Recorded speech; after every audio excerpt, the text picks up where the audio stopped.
ایک سورہ فاتحہ 3 دفعہ سورہ توحید پڑھ کر تمام مومنین مومنات محرومین تمام علماء تمام شہداء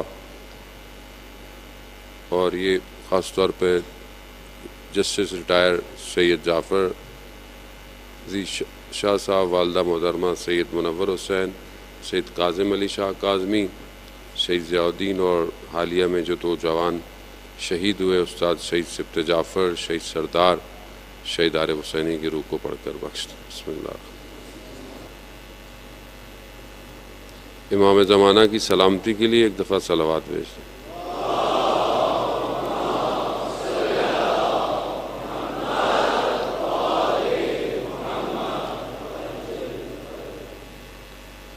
لا حول ولا قوة الا باللہ العلی العظیم۔ حسبنا اللہ ونعم الوکیل، نعم المولا ونعم النصیر۔ اعوذ باللہ من الشیطان الرجیم، بسم اللہ الرحمن الرحیم۔ الحمد للہ الذی یؤمن الخائفین وینجی الصالحین ویضع المستکبرین وَيُهْلِكُ مُلُوكًا وَيَسْتَخْلَفُ آخَرِينَ۔ والصلاة والسلام على رسول ثقلین محبوب رب المشرقین والمغربین جد الحسن والحسین نبینا سیدنا بالقاسم محمد۔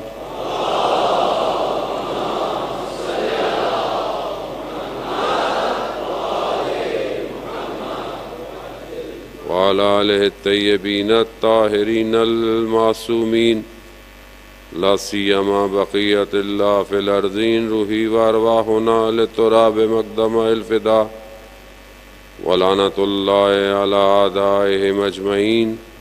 بسم اللہ الرحمن الرحیم۔ رب اشرح لی صدری ویسر لی امری واحلل عقدۃ من لسانی یفقہوا قولی، اما بعد فقد قال اللہ تبارک و تعالی فی کتاب الحکیم والقرآن المجید، وما خلقت الجن والانس الا لیعبدون۔ صلوات بھیجیں محمد۔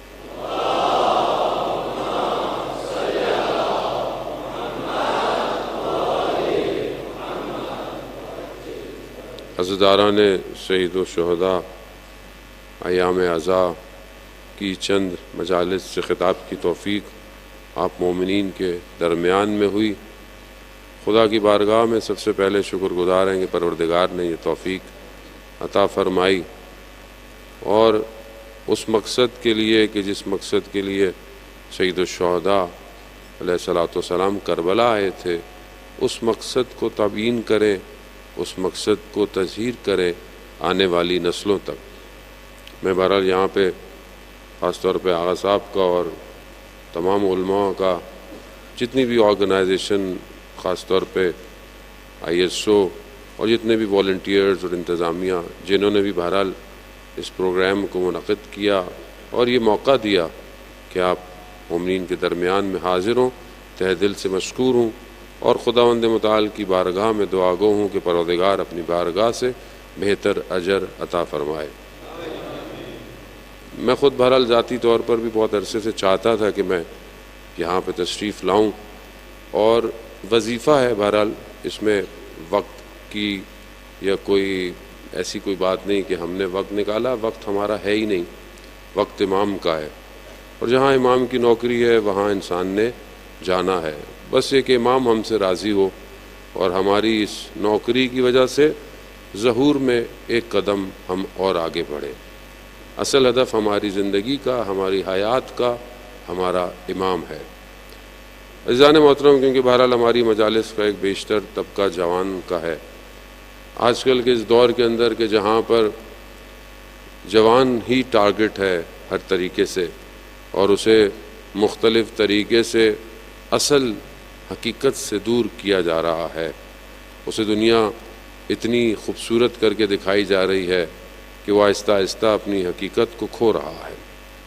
اس کھوتی ہوئی زندگی کے اندر جہاں ہم اپنے بدن کی اتنا خیال رکھتے ہیں اور اس کے لیے خوراک کا انتظام، لباس کا انتظام، خوشبو کا انتظام کرتے ہیں کہ بدن اچھا رہے، وہاں یہ بدن جتنا بھی بہتر ہو، جو کہ ضروری ہے کیونکہ بہرحال راکب ہے، اسی بدن کے اوپر روح جو ہے وہ سوار ہے، بدن کا توانا ہونا بہتر ہے۔ اگر بدن بہتر نہیں ہوگا تو انسان عبادت سے معزول ہو جاتا ہے، اب عبادت اس کے لیے مشکل ہو جاتی ہے، فی سبیل اللہ کام نہیں کر پاتا، لوگوں کی مدد نہیں کر پاتا۔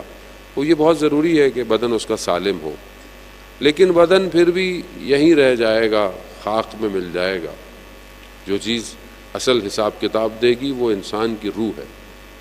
وہ روح یا بعض علوم میں جسے ہم نفس سے بھی مخاطب کر کے کہتے ہیں، خوب یہ روح اگر پاک ہوگی، گو کہ روح تو اصل پاک ہی آئی، لیکن ہم اسے خود آلودہ نفس کی بحث میں آ کر اسے ہم آلودہ کر دیتے ہیں۔ خوب اس کو اصل خوراک اس کو چاہیے۔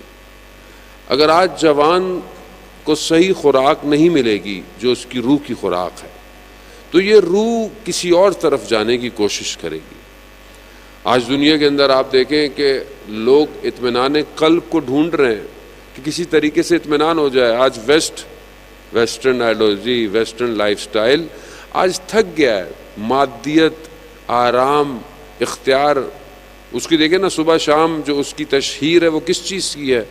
سونے کی جگہ اچھی ہو، بیٹھنے کی جگہ اچھی ہو، جوتا اچھا ہو، کپڑا اچھا ہو، یہ آرام دہ ہو، وہ آرام دہ ہو۔ خوب یہ سارے آراموں کو کر کر وہ تھک گیا ہے، کیونکہ اسے اطمینان نہیں مل رہا۔ اسے اطمینان چاہیے، اسے سکون چاہیے۔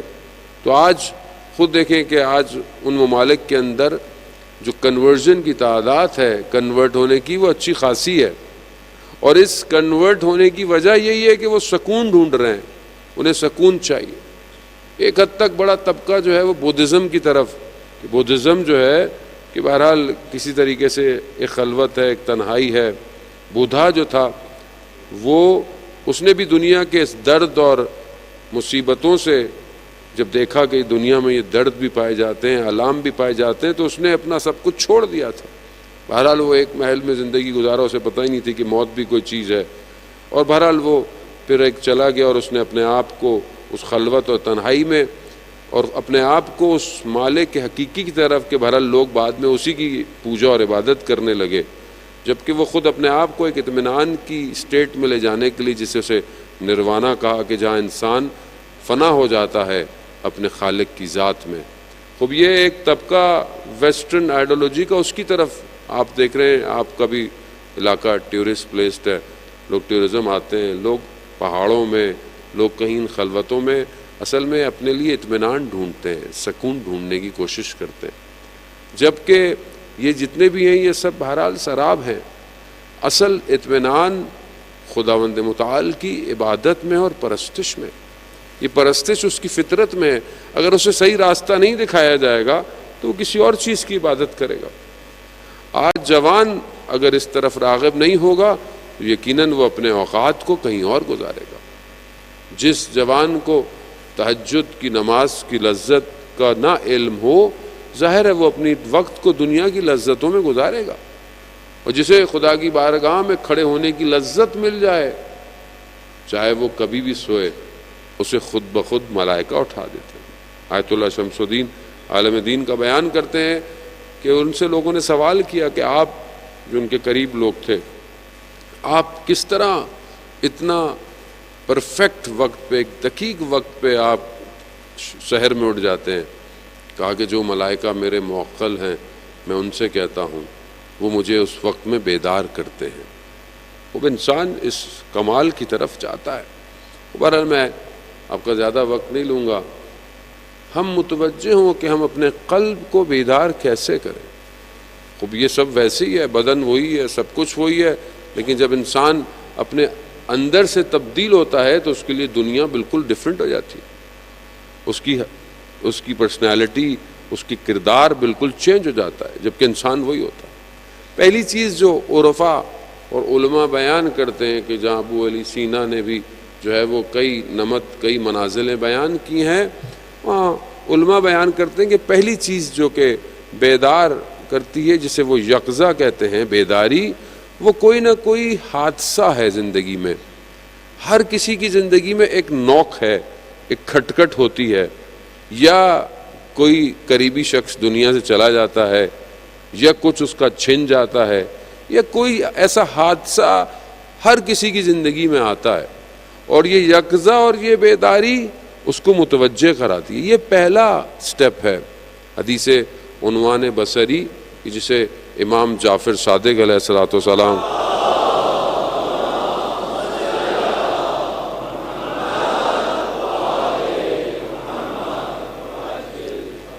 حدیث بہت مشہور ہے، علماء کرام یقیناً بیٹھے ہوئے ہیں، ان کے سامنے تو جسارت ہی ہے، لیکن یہ حدیث اپنے جیب میں رکھا کرو اور ہفتے میں 2 دن پڑھا کرو۔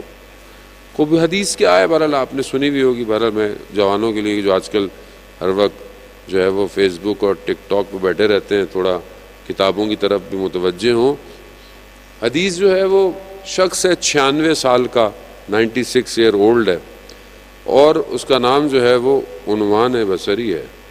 وہ دوسرے مکاتب فکر میں جاتا ہے، علم حاصل کرتا ہے، اسے پتہ چلتا ہے کہ مدینہ میں رسول خدا کی اولاد ہے، تو وہ چاہتا ہے کہ میں ان سے بھی کچھ حاصل کروں، تو ان کے پاس آتا ہے، امام کی خدمت میں پہنچتا ہے اور امام سے درخواست کرتا ہے کہ میں آپ کے پاس آیا ہوں اور میں کچھ حاصل کرنا چاہتا ہوں۔ امام ہادی ہے، امام ہدایت کرنے والا ہے، امام کا ایک جملہ انسان کی بیداری ہے۔ امام اسے کہتے ہیں کہ ہمارے پاس وقت نہیں ہے، ہم ہر وقت اذکار میں، عبادت میں، پھر حکومت ہمارے کنٹرول کی ہوئی ہے، حکومت کی نظر میں رہتے ہیں، ہمارے پاس تم وہیں جاؤ جہاں تم جایا کرتے ہو۔ وہ ملک ابن انس کی طرف جاتا تھا، وہاں پہ جا کے جو ہے وہ یہ لیتا تھا۔ یہ اس نے توقع نہیں رکھی تھی کہ یہ اس کے ساتھ ایسے ہوگا، یہ بڑی امید کے ساتھ آیا تھا، امام نے اسے بھیج دیا۔ یہ جیسے ہی اٹھا اس کا دل ٹوٹ گیا، یہ سمجھ رہا تھا کہ شاید مجھے کچھ ملے گا، لیکن امام نے اس کے اندر یہ یقظہ پیدا کیا۔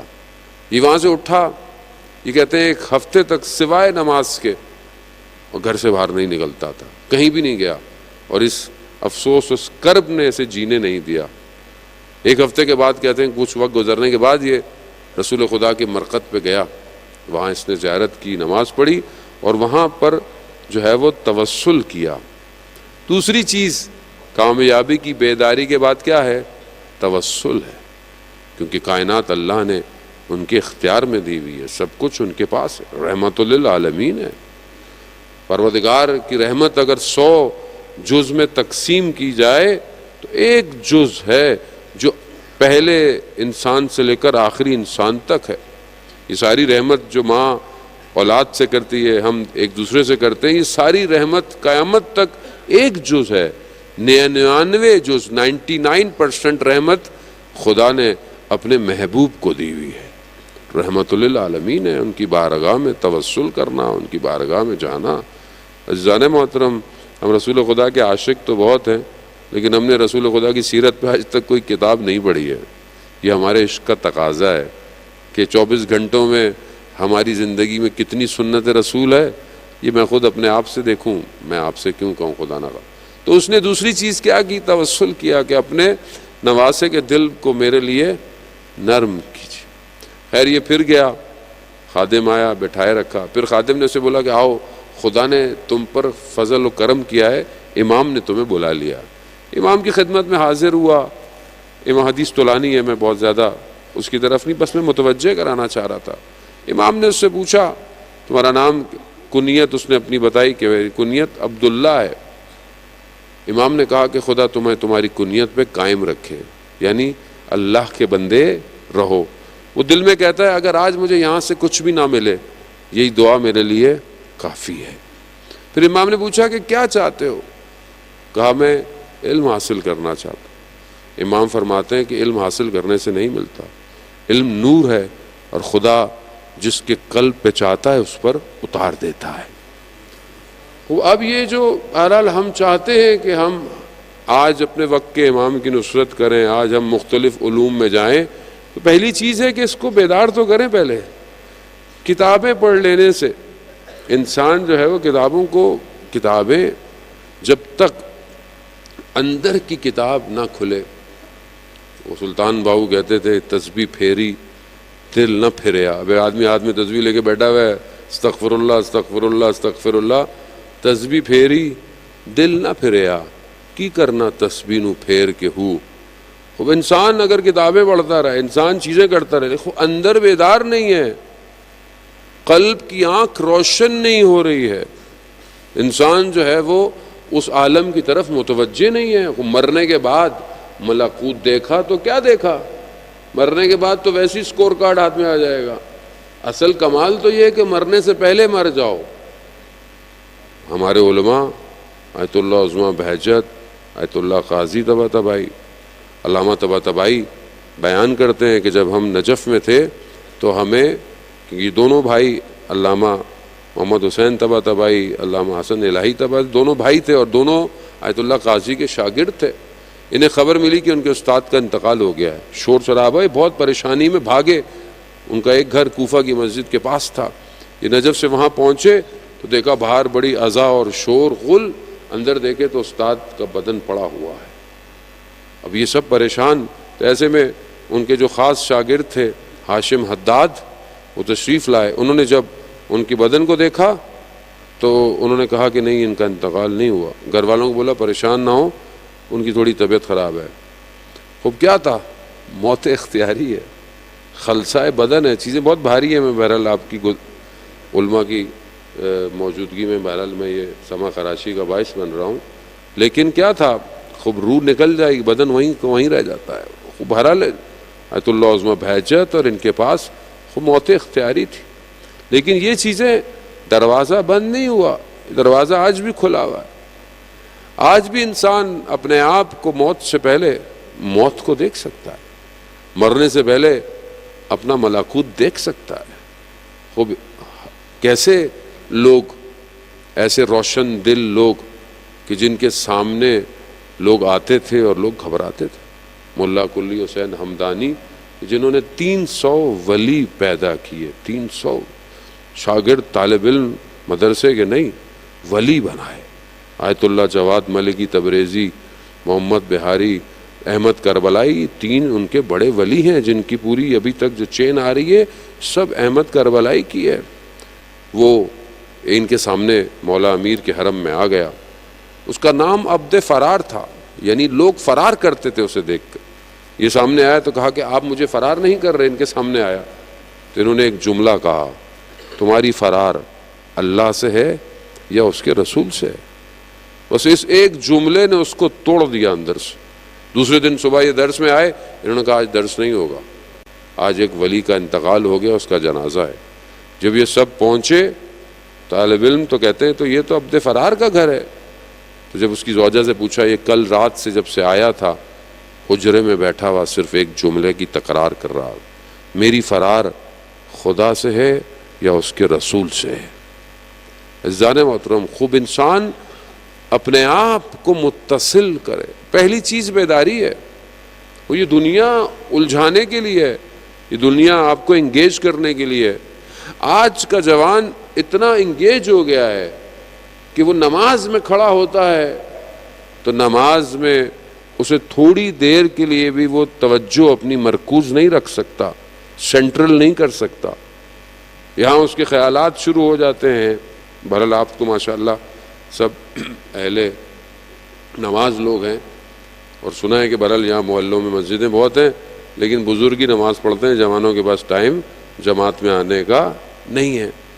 تو عزیزان محترم، بہرحال مسجد قیامت والے دن گلہ کرے گی اگر آپ کے پاس کوئی ایسی دلیل نہیں ہے کہ آپ نماز مسجد میں نہیں پڑھیں۔ یہ نہ مسجد آپ کی قیامت والے دن گلہ کرے گی آپ کے محلے کی کہ یہ میرے نماز پڑھنے نہیں آیا۔ جماعت کی نماز کا ثواب بہرحال علماء آپ کے درمیان میں گستاخی کروں گا کہ ایک جماعت کا ثواب جو ہے وہ اس کو کاؤنٹ نہیں کیا جا سکتا کہ انسان جو ہے وہ فرادہ نماز پڑھے۔ تو بہرحال ویسے بھی ہماری نمازیں کیا ہیں، میں اپنی بات آپ سے نہیں، کھوکھلی ہے، تو بہتر ہے جماعت سے پڑھیں۔ کم از کم مولانا صاحب کے گلے میں حساب کتاب آئے گا، ثواب آپ کو مل جائے گا، آپ کی نماز بھی بہترین ہو جائے گی. تو آپ اپنی نمازوں کو بہتر کریں. ذہن موت توجہ نہیں ہے. آج جیسے میری گفتگو چل رہی تھی کہ آج کے دشمن کو پہچانے. آج کا دشمن آپ کو انگیج کرنا چاہتا ہے، بزی کرنا چاہتا ہے. ٹائم نہیں ہے مولانا صاحب 1 گھنٹے کی ویڈیو دیکھیں، 1 گھنٹے کا لیکچر سنیں، چھوٹا کر لیتے ہیں 10 منٹ 15 منٹ. 15 منٹ کا ٹیمپرامنٹ نہیں ہے. 15 منٹ کون دیکھے کوئی چیز، 5 منٹ کون دیکھے. اس طرح دشمن نے سازش کی ہے کہ ہمارے ٹیمپرامنٹ کو بہت شارٹ کر دیا ہے. آج ہم سے کوئی چیز برداشت نہیں ہوتی. کیوں؟ کیونکہ انسٹا، سنیپ چیٹ، ٹک ٹاک 50 سیکنڈ سے نیچے چلے گئے ہیں. لیس دین 50 سیکنڈ میں ایک پوری ویڈیو ہے. 50 سیکنڈ 30 سیکنڈ میں وہ اپنی بات پوری کر رہا ہے. ہم بھی برداشت نہیں کر سکتے 1 منٹ سے زیادہ. اس نے ہمیں اتنا فاسٹ کر دیا ہے. اس ٹیمپرامنٹ میں اصل میں وہ ہمارے برین کے ساتھ گیم کھیل رہا ہے. آپ تھوڑی دیر نہیں بیٹھ سکتے ایک جگہ. آپ 5 منٹ بغیر موبائل کے نہیں بیٹھ سکتے. ہاتھ آپ کا کیا کرتا ہے؟ ہر وقت بے چینی ہے. اس کا کام ہی بے چینی کرنا ہے. اور پھر آہستہ آہستہ وہاں لے آتا ہے کہ انسان خودکشی کی طرف چلا جاتا ہے. یہ خاص طور پہ جو گیم ہے، ان کا جو انفراسٹرکچر ہے، یہ آپ کے ہمزاد کو کریٹ کرتا ہے. آپ کا ہمزاد اس کے اندر انوالو ہے. اور آپ سمجھ رہے ہوتے ہیں کہ شاید میں کھیل رہا ہوں. آج وہ online game online ہو گیا. اب سب کچھ آن لائن بیٹھے ہوئے پوری دنیا. خوب آپ کو اتنا انوالو کرتا ہے. ہمارے ایک دوست ہمارے ساتھ سفر کر رہے تھے. مسلسل میں نے دیکھا وہ ایک گیم کھیلے جا رہے ہیں. کھیلا اچھے خاصے بڑے پڑھے لکھے آدمی، لیکن جب دیکھوں ٹیبلٹ میں گیم، گاڑی میں بیٹھے. ایک دن میں نے بہرحال ان سے معذرت کے ساتھ کہا کہ میں نے کہا قبلہ یہ جو تھوڑی دیر آپ کر رہے ہیں، اس کے بجائے اگر آپ تھوڑی دیر قرآن کی تلاوت کر لیں تو وہ زیادہ ثواب ہے. یہی ٹیبلٹ ہے، یہی موبائل ہے، اس پہ قرآن بھی تو پڑھا جا سکتا ہے. میں یہ نہیں کہہ رہا کہ آپ کی زندگی میں انٹرٹینمنٹ نہیں ہونی چاہیے، میں اس کے خلاف نہیں ہوں. نہ ہی خود رہبر معظم خود کتنا گیم کو پروموٹ کرتے ہیں، خود ہائکنگ کرتے ہیں، خود جوانوں کو جب بھی کوئی تمغہ لے کر آتا ہے اس کو باقاعدہ اسٹیٹمنٹ دیتے ہیں. میں انٹرٹینمنٹ کے خلاف نہیں ہوں. جو اصول دین کے ہیں وہی ہیں. خود امام موسیٰ کاظم علیہ الصلوۃ والسلام نے ارشاد فرمایا،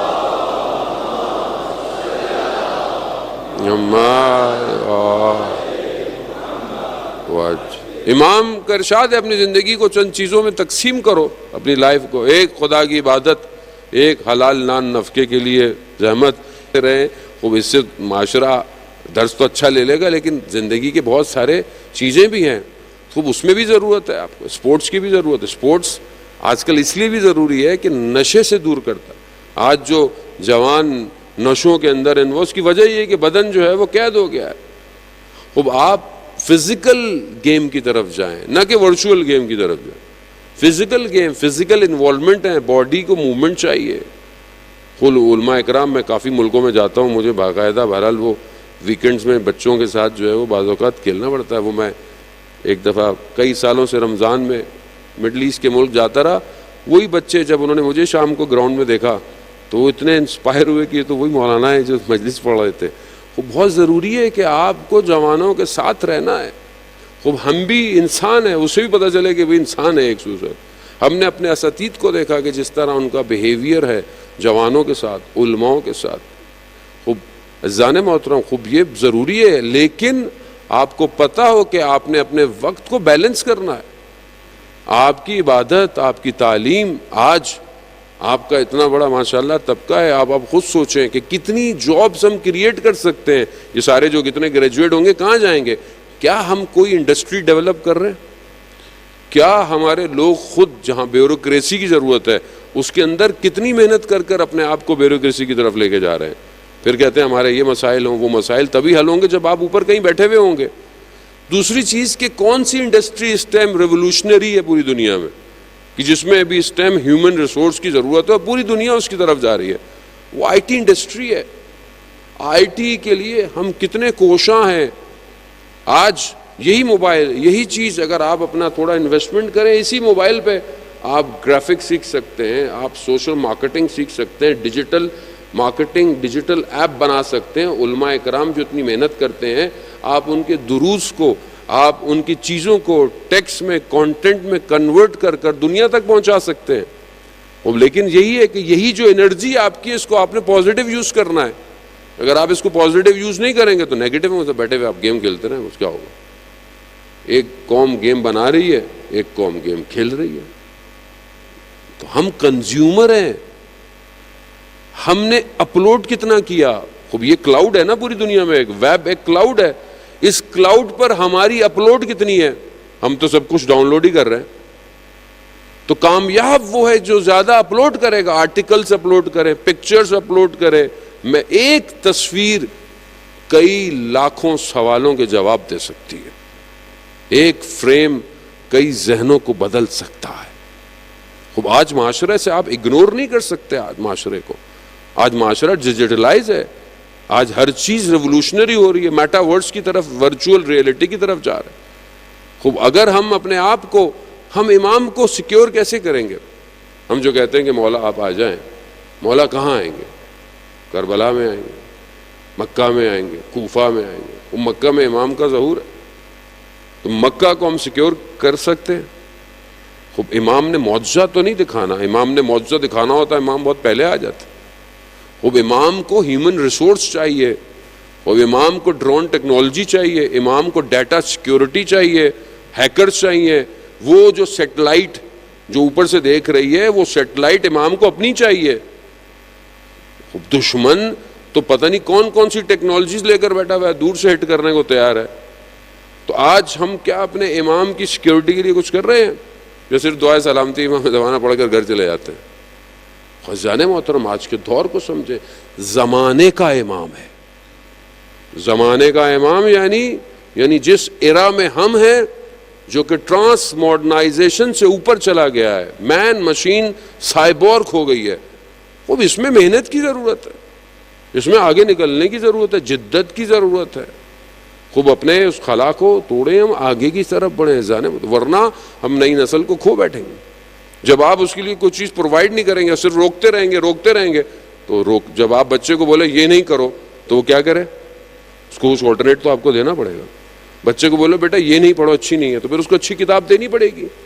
تو پھر اس کو اچھی کتاب دے, اس کو سٹوری دے, اس کو اچھے قصے سنائے, اس کو فکشن کریٹ کرے تاکہ وہ ڈیزائن کر سکے. آپ سوچیں کہ جو ایک شہید ہے کہ جسے فادر آف میزائل کہا جاتا ہے, وہ جسے امام خمینی نے جب انہیں کہا کہ جاؤ رشیا, اور رشیا جا کر ان سے ٹیکنالوجی لے کر آؤ, رشیا نے ٹیکنالوجی دینے سے انکار کر دیا.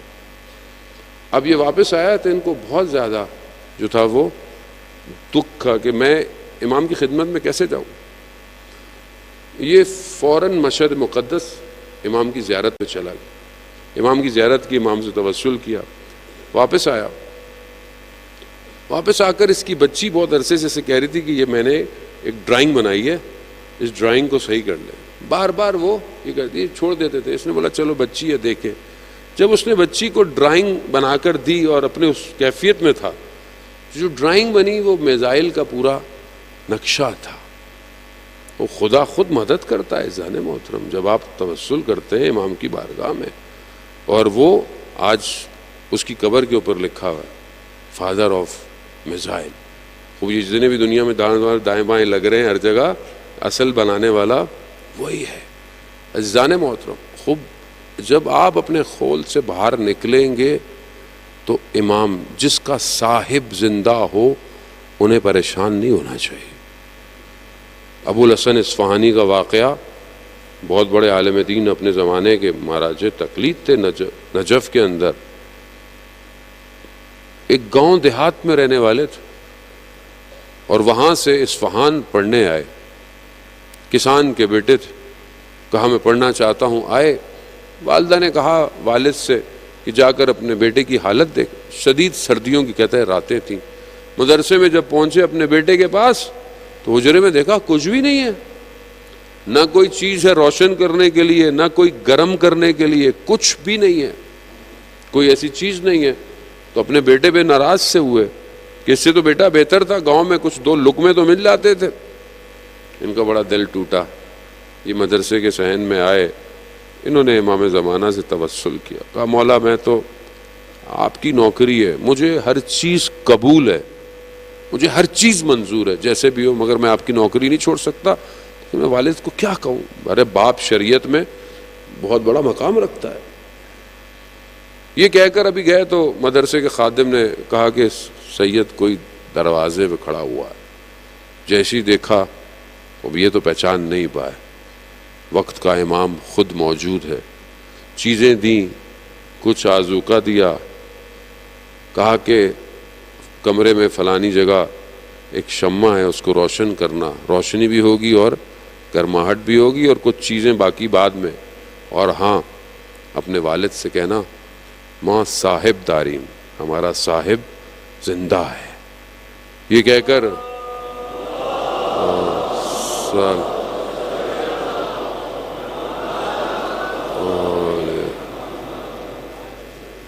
خوب جب واپس گئے، جب دیکھا والد کو پتہ چلا تو والد نے بڑا گریہ کیا، روتے جانے کہاں پہنچ گئے سید ابو الحسن اصفہانی کہ عالم دین نے انہیں خط لکھا اور جا کر بولا کہ آپ کی ذمہ داری ہے، آپ بصرہ میں جا کے بیٹھیں، آپ یہاں نجف میں باہر اپنا دروازہ کھول کے بیٹھے ہوتے ہیں۔ تو انہوں نے خط پڑھے ہوئے تھے، ان کا ان خطوں کو ہٹاؤ، اس میں سے ایک خط امام کا تھا، کہا کھولو، کہا اے امام نے مجھے خود یہ ذمہ داری دی ہوئی ہے۔ عزیزان محترم، خوب انسان پہنچتا ہے جب اس سے کوئی فرق نہیں پڑتا کہ آپ یہاں رہتے ہیں، آپ اس علاقے میں رہتے ہیں، آپ دور دراز شاید جہاں اتنے امکانات نہیں ہیں، امام قلب کو دیکھتے ہیں، امام دل کی نیتوں کو دیکھتے ہیں۔ وہ امام کو جب کسی کو اٹھانا ہو تو اس کو کہیں سے بھی اٹھا لیتے ہیں۔ قاسم سلیمانی خوب کیا ہے، ایک کشاورز کا بیٹا ہے، ایک کسان کا بیٹا، کسی یونیورسٹی میں نہیں گیا کہ کوئی یونیورسٹی سے پڑھا ہو، لیکن خلوص، اخلاص اور تربیت کہاں لے آئی کہ کتنے ملکوں پر حاکمیت دینی کے لیے کام کر رہا۔ ہمارے استاد آیت اللہ تحریری فرماتے ہیں 40 سال لمحے حوضے میں ہو جاتے ہیں، ہم حاکمیت دینی کی بات نہیں کرتے، اور اس نے حاکمیت دینی کو اجرا کیا ہے، امام کی حکومت کو اجرا۔ 313 کیسے ہوں گے؟ آج سوال کرتے ایسے ہوں گے 300، خلوص اور اخلاص کے ساتھ۔ اور آپ دیکھیں زندگی کس مقام پر پہنچی ہے۔ ان کے کسی قریبی نے بہرحال بیان کیا، ہمارے ایک دوست نے ہمیں یہ بتایا کہ جب وہ شہید ان کے خواب میں آئے تو ان سے پوچھا کہ کیا ہوا اور کیسے ہوا۔ آپ کو پتہ ہے کہ جب آخری جگہ سیریا سے وہ نکلے تھے تو انہوں نے جس کمرے میں تھے وہاں پر انہوں نے ایک عبارت لکھی تھی، کیا تھی؟ پروردگار مجھے وہ جلوہ دکھا جو تو نے موسیٰ کو طور پہ دکھایا ہے۔ خوب انسان کی سوچ دیکھیں، انسان کیا دیکھنے کے تقاضے چاہتا ہے۔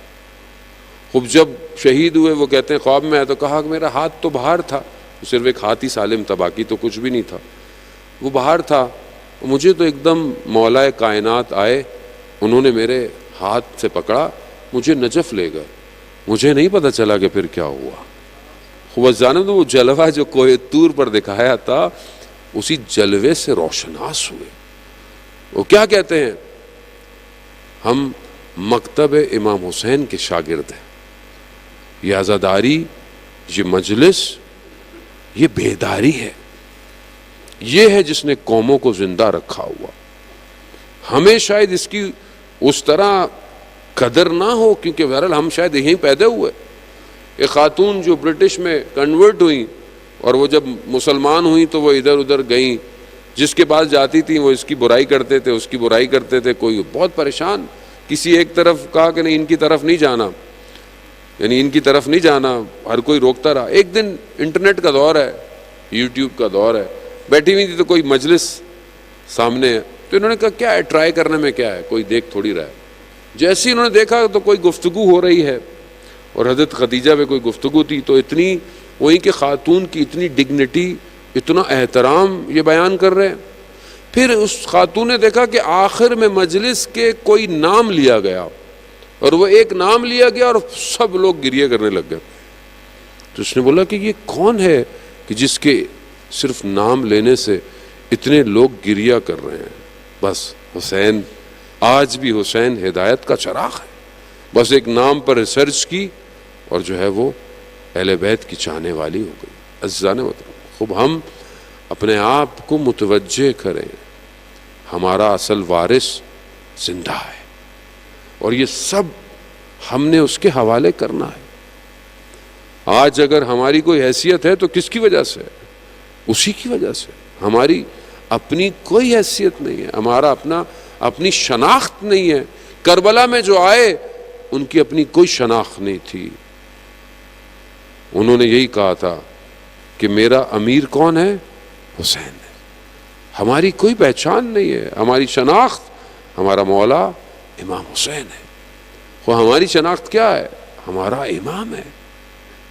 گو کہ مشکل دور ہے، فتنے کا دور ہے، فساد ہیں، پروپوگنڈے ہیں، سازشیں ہیں. آپس میں دشمن کا بہترین کام کیا ہوتا ہے؟ آپس میں ٹکڑے کر دو. ایک ہی کمیونٹی ہو اور خوب دیکھیں، روش میں اختلاف ہونا بری بات نہیں ہے، طریقہ کار کاموں کے انجام دینا بری بات نہیں ہے، لیکن رشد کا باعث بنتے ہیں ادارے. لیکن اس کا مطلب یہ نہیں ہے کہ ہم ایک دوسرے سے کھچاؤ تناؤ میں رکھ کر اپنے آپ کو تنزلی کی طرف لے جائیں. ہمارے لیے معیار شخصیتیں نہیں ہونی چاہیے، ہمارے لیے معیار اہل بیت ہیں، ہمارے لیے معیار وہ معیارات ہیں جو نہج البلاغہ بیان کر رہا ہے. اگر ہم اس حق کی طرف ہیں، میں اس حق کی طرف ہوں، سلام. اگر میں بھی اس حق پہ نہیں ہوں، مجھے اتار دے. اس چیز کو سمجھیں.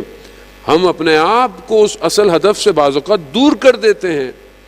جب آپ متحد ہیں، آپ کے درمیان میں علماء اکرام ہیں، آغا صاحب ہیں، تو آپ کو متحد ہونا ہے. آپ کو باقی جگہوں کے اثرات کی وجہ سے اپنی کمیونٹی کو بریک نہیں کرنا. آپ اگر مختلف بھی ہیں تو باعث رشد بنے، باعث تنزلی نہ بنے. شیطان کا حربہ یہ ہے کہ ہمیں ٹکڑوں میں بانٹ کر ناکام بنا. آج دیکھ لیں دشمن ہمارے اوپر حاوی ہو گیا صرف ہماری اس شخصیت پرستی کی وجہ سے. شخصیت پرستی اسلام نہیں کرتی ہے جانے موت. وہ جو خدا کی طرف لے کے جائے بس وہی سب کچھ ہے. اگر آج میں آپ کو اپنی ذات کی طرف لے کر جا رہا ہوں تو میرے میں اور سامری میں فرق نہیں ہے.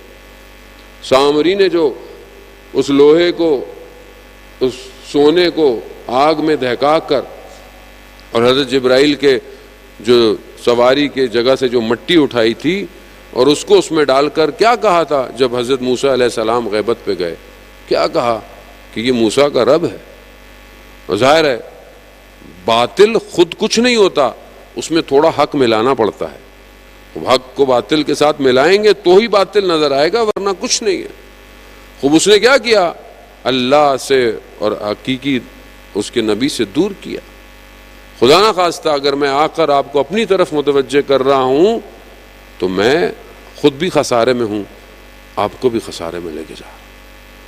اور اگر میں کہ خدا کرے کہ ایسا ہو کہ میں آپ کو اور خود اپنے آپ کو سب سے پہلے اپنے پروردگار کی طرف لے کے جا رہا ہوں، اصل ہدف یہ ہے ہمیں آخر کار اس کی بارگاہ میں حاضر ہونا ہے.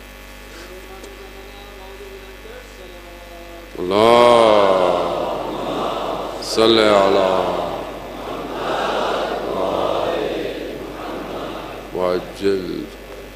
وعزان محترم، بہرحال ہم اپنے اوریجنل ٹیکسٹ، ماشاءاللہ آپ کے یہاں قرآن کے انسٹیٹیوٹ ہیں، قرآن ریسرچ سینٹرز ہیں، مدارس ہیں، خوب اپنے کردار کو ادا کریں. دنیا کی کتابیں پڑھیں، بہت اچھی بات ہے، سب پڑھیں آپ، ساری چیزیں پڑھیں آپ، لیکن جو الہی کتاب ہے وہ ہمارے اندر کتنی پینیٹریٹ کی کہ ماشاءاللہ آپ کے یہاں لوگ کام کر رہے ہیں.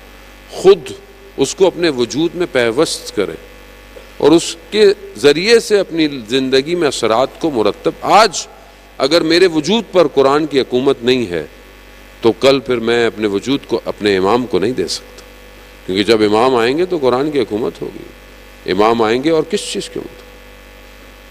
ہم توجہ کریں. قرآن کی ایک آیت بعض اوقات انسان کی زندگیوں کو بدل دیتی. ایک شخص جو ہے وہ آیت اللہ شمس الدین بیان فرماتے ہیں کہ نجف میں مولا کی خدمت میں زیارت میں گیا اور بڑا امام سے تقاضا کیا کہ کوئی مجھے ملے جس کے ساتھ میں اپنے دل کی بات کروں، میں کسی کے سامنے گریا کروں، کچھ بات کروں۔ 2 دن ہو گئے، کچھ نہیں ملا۔ پھر امام سے اس نے یہی گزارش کی، بازار میں گیا، یزدیوں کا مدرسہ تھا، وہاں داخل ہوا، بیٹھا ہوا تو دیکھا ایک حجرے سے دروازہ کھلا، ایک نورانی چہرہ باہر نکلا، اذان دی، واپس چلا گیا۔ اس نے خدا کی بارگاہ، پروردگار اتنے دنوں سے میں ڈھونڈ رہا تھا، ایک چہرہ نظر آیا، اس نے بھی میری طرف توجہ نہیں کی۔ دروازہ دوبارہ کھلا، اس شخص نے اس کو اشارہ کیا، یہ اوپر گیا اور اس شیخ کے ساتھ بیٹھ کر دونوں ایک دوسرے کو دیکھتے رہے، گریے کرتے رہے، گلے ملے، کوئی بات نہیں کی، جدا ہو گئے۔ وہ کون تھے؟ آیت اللہ تالقانی۔ علامہ تقی جعفری بیان کرتے ہیں کہ میں نے اسفار ان سے پڑھی، اور کیسے ایسے عالم بنے کہ محرم سے 2 دن پہلے مجھے کہا کہ اب درس کی تعطیل ہے۔ میں نے کہا ابھی تو 2 دن باقی ہیں، لیکن کہا کہ نہیں، میں سمجھ گیا کہ کوئی خبر ہے۔ آخری رات اپنی طالب علموں کے ساتھ بیٹھتے، ہنستے رہے، کھیلتے رہے۔ طالب علم جانے کی کوشش کرتے تھے تو کہتے تھے آج کی رات کو غنیمت سمجھو۔ صبح رات کو اپنے خادم کو کہا کہ فجر کی اذان کے بعد تم جب اٹھو گے تو مجھے مردہ پاؤ گے۔ خود نماز پڑھی، وضو ہوئے اور سفید چادر کو اوڑھا اور قبلہ رخ، جان نکل گئی۔ کیسے اس مقام پر پہنچے؟ چرواہے تھے، چوپان تھے، جانوروں کو چراتے تھے۔ خوب وہیں تالقان میں کہیں سے کوئی قاری قرآن پڑھ رہا تھا، قرآن کی آیت جب وجود سے ٹکرائی تو کہا خدا یہ تیری طرف سے نامہ ہے، میں اس کو ٹھکراؤں گا نہیں۔ اپنے جانوروں کو واپس دیا جو صاحب تھا، اور خود اصفہان اور اس کے بعد نجف پہنچ گئے۔ اللہم صلی علی محمد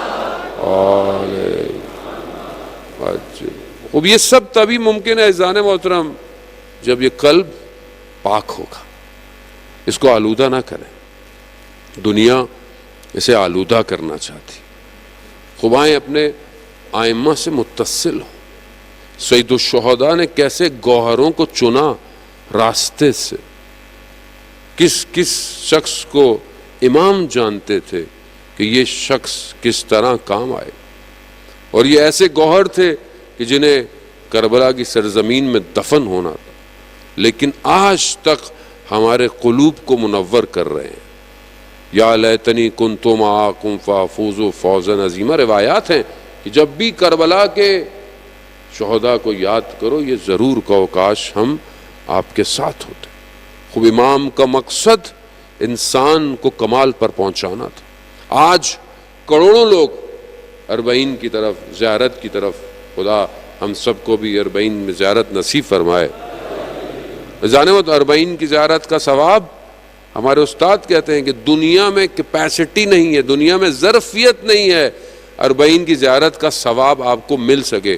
وہ فرماتے ہیں کہ یہ زیارت روز عاشور، روز قیامت میں یہ زیارت ظہور کرے گی، تب پتہ چلے گا کہ کون سی زیارت کی۔ آج آپ کے سامنے یہ زیارت اصل میں امت سازی ہے۔ نجف سے لے کر کربلا جو انسان چلتا ہے یہ امت سازی ہے۔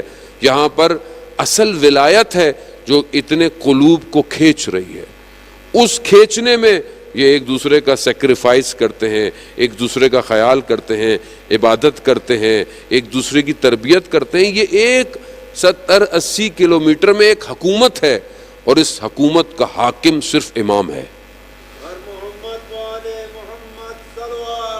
اللہم صلی علی محمد۔ خوب اگر ہم دیکھنا چاہتے ہیں کہ ظہور میں حکومت کیسی ہوگی، ظہور میں حکومت ایسی ہوگی، یہاں نہ زبان آتی ہے کسی کو ایک دوسرے کی، نہ کسی کو شہر کا پتہ ہے، کوئی پوچھتا بھی نہیں ہے کہاں سے آئے ہو، بس یہ ایک ہی آئیڈینٹی، ایک ہی شناخت، کیا ہے؟ زائر امام حسین۔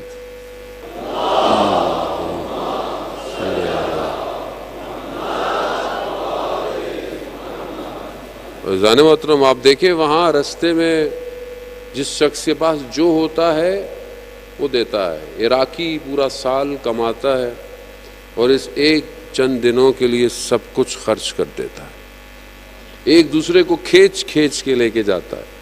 کسی کے پاس کچھ نہیں ہوتا تو بچی کھڑی ہوئی ہوتی ہے ٹیشو پیپر لے کے کہ شاید زائر امام حسین اس سے اپنا پسینہ صاف کر لے.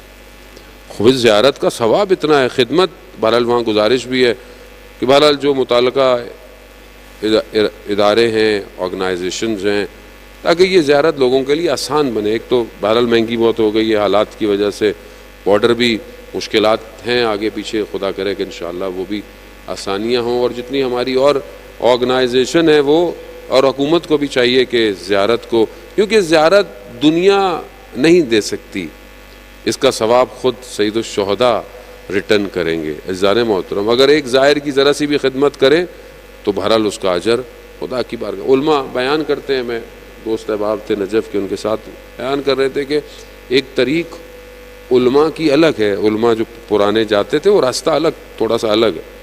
تو کہہ رہا جا رہے تھے, رات آئی, آگے پیچھے کوئی نہیں ہے, خلوت ہو گئی کہ رات کہاں گزاریں گے, جگہ نہیں. تو دیکھا درمیان میں 2 گھر بنے ہوئے تھے, ان 2 گھروں میں بچے باہر کھڑے ہوئے تھے. ایک کہہ رہے ہمارے پاس جاؤ, کہتا وہ زبان باز کو اتنی صحیح نہیں آتی تھی, زائر کو ہمارے پاس دے دو, ہم اس خون کو معاف کر دیں گے. اللہ صلی علی محمد.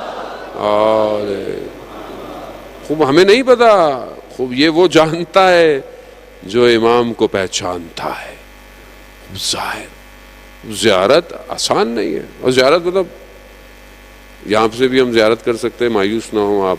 کھلے آسمان میں 3 دفعہ سلام علیکہ یا ابا عبداللہ کہیں, آپ کی زیارت ہو جائے گی. امام کی جو زیارت کرتا ہے, امام اسے اس کے آباء و اجداد کے نام کے ساتھ جانتے ہیں. امام ہے, واسع رحمت.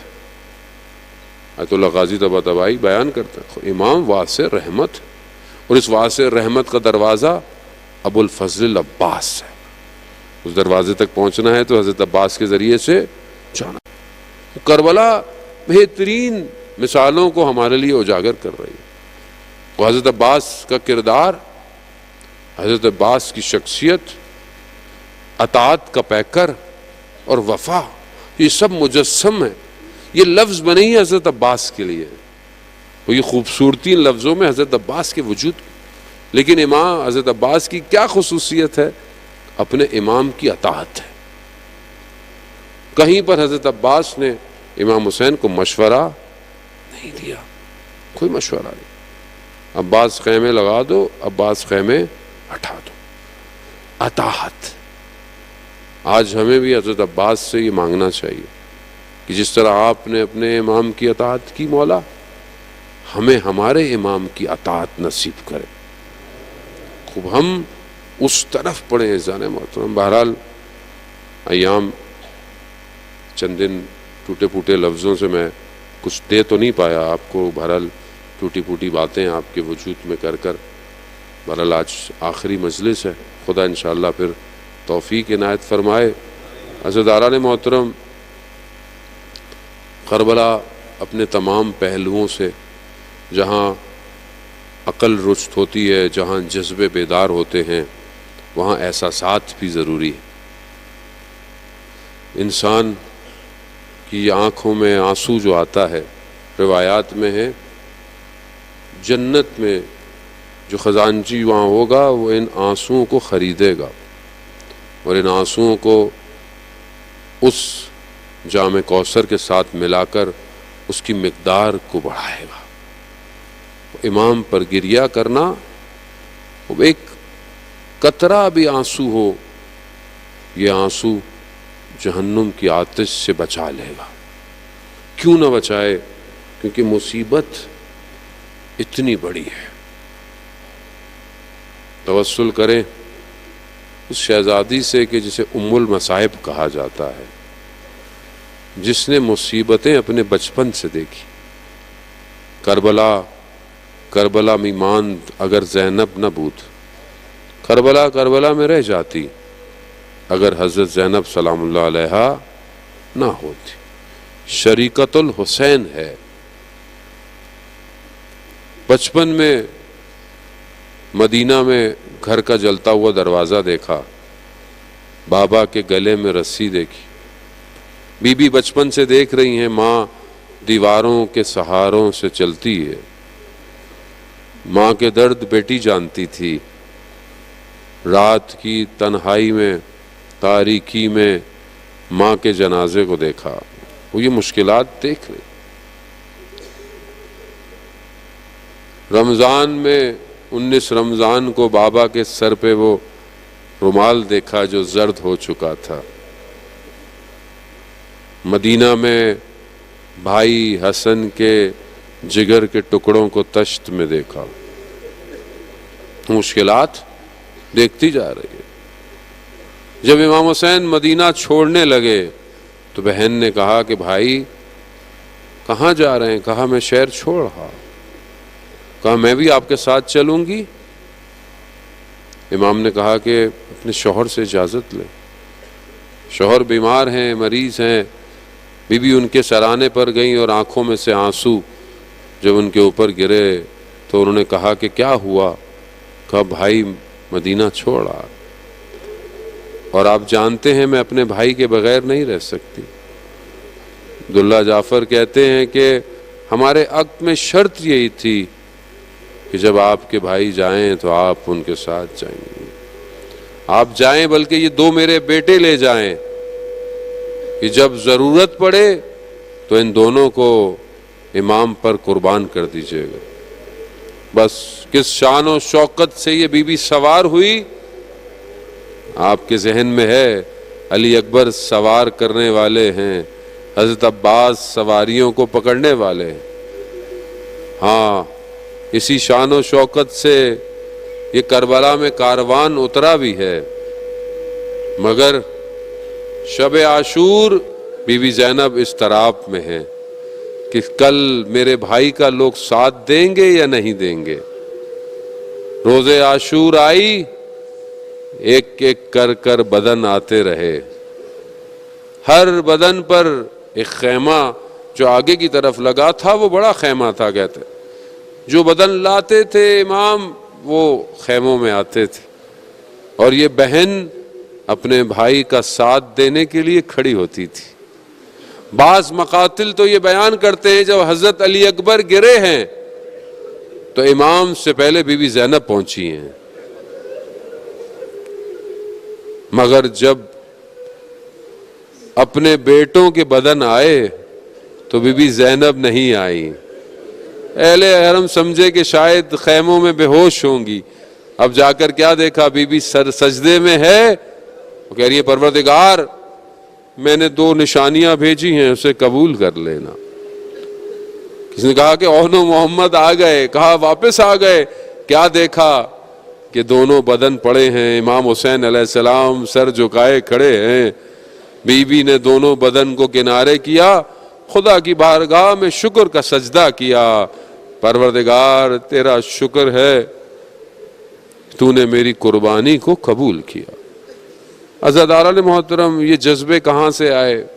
آج میں اس شہید کے گھر پہ گیا تو ان کے والد نے خوب یہ جذبے کربلا سے آئے، الٹا ان کے والد پریشان ہوتے اور دعا دیتے صبر کے لیے نہیں۔ انہوں نے مجھے کہا کہ آپ کربلا جا رہے ہیں تو آپ میرے لیے اور میرے 2 بیٹوں کے لیے بھی دعا کیجئے گا، ہم بھی شہید ہو جائیں۔ یہ جذبہ، یہ بی بی زینب کا جذبہ ہے کہ جو اپنے بچوں پہ روئی نہیں ہے امام کے لیے۔ عزاداران محترم اب یہ صفت بی بی زینب کی ہے کہ عراق ایران کی جنگ میں جب شہید مہدی زین الدین کے جنازے دونوں بھائیوں کے آئے تو ان کی ماں نے کیا کہا، اگر میری اور بھی اولادیں ہوتی تو میں ان کو بھی قربان کر دیتی۔ خوب یہ جذبہ حضرت زینب نے دیا۔ روز عاشور، عصر عاشور کا وقت، آخری وقت ہے، بھائی بہن سے وداع کرنے آیا، کوئی مقتل لکھ نہیں پایا کہ دونوں بہن بھائیوں کی کیا گفتگو ہوئی ہے، بس کچھ چیزیں جو ماں کی نشانیاں تھیں وہ دی گئیں۔ بس عزادار مقتل نے بس ایک جملہ بیان کیا، جب امام کی سواری چلنا شروع ہوئی تو بی بی زینب پیچھے پیچھے، محلن محلن یبن زہرا، آہستہ چلو زہرا کے لال۔ بی بی جانتی ہیں یہ میری ماں کی آخری کمائی ہے، جسے چکیاں پیس کر پالا ہے وہ جا رہی ہے۔ عزاداران محترم اب بھائی نہیں آئے گا، محلن محلن یبن زہرا، آہستہ چلو زہرا کے لال۔ امام نے مڑ کر کہا بہن ابھی تو مل کر آیا ہوں۔ کہا مجھے ماں کی وصیت یاد آ گئی ہے۔ امام نے ماں کا نام سنا، نیچے اترے، بیان کرتے ہیں کہ امامے کا تحت الحنک اٹھایا گیا، بی بی نے گردن پہ بوسے لیے۔ حکمت کیا ہے یہ تھوڑی دیر میں پتہ چلنے والی ہے۔ امام کہ جہاں وہ مشکلات، وہ روز عاشوراء، امام کی جنگ، پھر امام کا رکنا، اور پھر امام کے اوپر جو ہجوم پڑا ہے، وہ جو مصیبت سے، بس عزاداران محترم جب امام زمین پر ہیں، شمر جالسن علی صدر، شمر جب سینے پر بیٹھ گیا، بس پھر سمجھ میں آیا ماں نے بوسے کے لیے کیوں کہا تھا۔ کند خنجر گردن پر چلتا رہا۔ عزاداران محترم یہ چند قدموں کے فاصلے پر بہن کھڑی دیکھتی رہی ہے۔ آج بھی تلے زینبیہ سے وہ گودی قتل گاہ بڑی نیچے نظر آتی ہے۔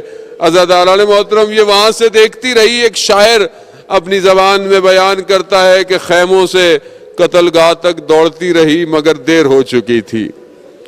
شمر کے ہاتھ میں سر تھا مگر جب پہنچی تو دیر ہو چکی تھی۔ ایک ماں دشت کربلا میں کھڑی بے ہوش گر گئی، ہاں مگر جب پہنچی تو دیر ہو چکی تھی۔ کٹی ہوئی رگوں سے خون ٹپک رہا تھا، ہاں مگر جب پہنچی تو بڑی دیر ہو چکی تھی۔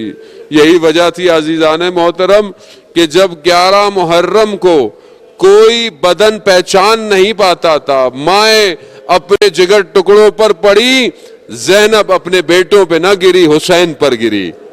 خوشبو حسین کی ہے۔ عزاداران محترم اسی حال میں نہ جانے کس طرح یہ کوفہ اور شام کے سفر کیے۔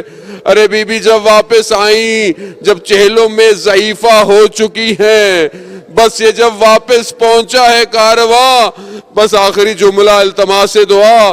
بی بی ام کلثوم نے جب مدینہ کے دروازوں کو دور سے دیکھا تو کہا ہے مدینہ کے دروازوں ہمارے لیے دروازے نہ کھولنا، ہم سر کے تاجوں کے ساتھ گئے تھے اور خاکوں کو لے کر آ رہے ہیں، ہم بھائیوں کے ساتھ گئے تھے اور بغیر بھائیوں کے آ رہے ہیں۔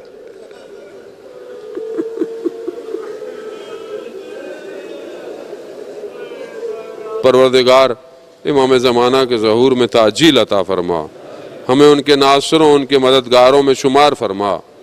پروردگار یہاں کی کمیونٹی کو آپس میں محبت اتفاق کے ساتھ رہنے کی توفیق عطا فرما۔ جس نے بھی اپنا کردار ادا کیا ہے اس مجلس میں، علماء کرام، مرکز، آغا صاحب، اور جتنے بھی انتظامیہ، police, ranger, scouts, ISO، volunteers, media والے، ساؤنڈ والے، ہر شخص پروردگار اسے اپنی بارگاہ سے اجر کثیر عطا فرما۔ پروردگار ہمارے وطن عزیز پاکستان کو عزت اور استحکام عطا فرما۔ سیلاب کے جو متاثرین ہیں پروردگار انہیں اس مشکل سے نجات عطا فرما، ہمیں ان کی مدد کرنے کی توفیق عطا فرما۔ کربلا 40 کی زیارت کی مشکلات کو مومنین سے دور فرما، ہمیں روز 40 کربلا میں امام حسین کی زیارت نصیب فرما۔ پروردگار ہم خطاکار ہیں، ہم گناہگار ہیں، ہماری عاقبت خیر عطا فرما، ہمارے امام کو ہمارے اعمال سے راضی فرما۔ اللہم ارزقنا زیارت الحسین فی الدنیا و شفاعتہ۔